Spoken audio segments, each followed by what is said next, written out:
Derweil bestätigte ein Sprecher des Hauptquartiers der alliierten Luftstreitkräfte, dass die Kommandozentrale für den geplanten NATO-Raketenschild auf der US-Airbase im pfälzischen Ramstein angesiedelt werden soll. Der Schild soll schrittweise bis 2020 aufgebaut werden und vor allem eine aufkommende Bedrohung durch Raketen aus dem Iran abwehren.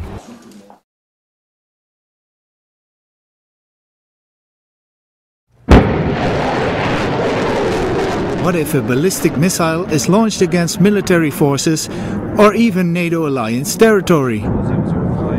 To test engaging a ballistic missile threat in flight, the German-led exercise Rapid Arrow was used to see if NATO's missile defense system was able to intercept the missile.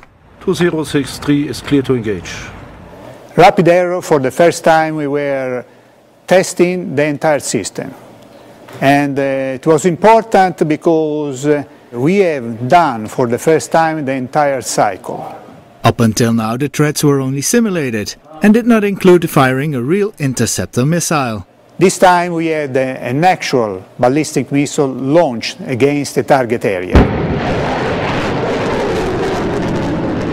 And that's make obviously a considerable difference because it had realism to the exercise. During the exercise, the NATO command and control structure that comes into play when a ballistic missile is detected was tested. As this whole event only lasted about 5 minutes from the launch of the target missile to the final engagement, it also shows how critical a good functioning C2 system is to the overall command and control process, because time is very limited. We cannot pick up the phone and dial some number and try to get some people which we need to talk to. Everything must be functioning perfectly and working perfectly in order to really do command and control of missile defense.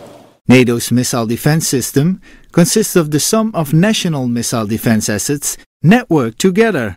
In this case, it meant that the radar of the US ship the USS Sullivans picked up the target missile and passed the information to a German Patriot battery at the NATO missile firing installation in Crete to help it conduct an intercept. From this headquarters here at Ramstein, we could see everything: the detection of the launch, the tracking of the target missile going inbound into the target area, and then the engagement process. And we could have engaged in the engagement process if we considered it necessary, for instance, to order a hold fire on the engagement process. That could have worked.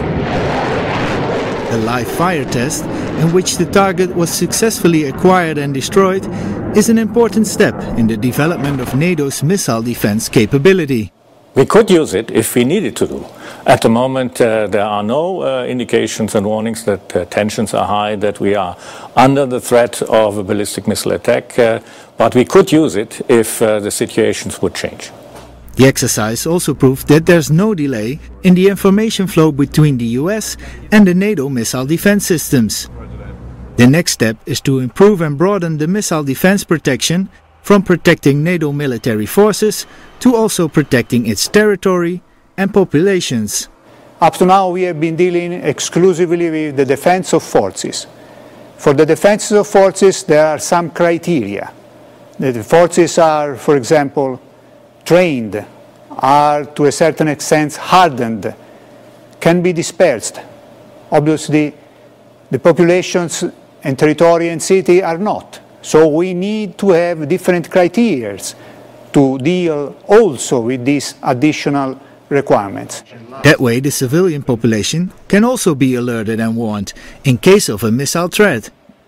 I'm Karsten Reiniers, reporting for the NATO channel from Ramstein, Germany.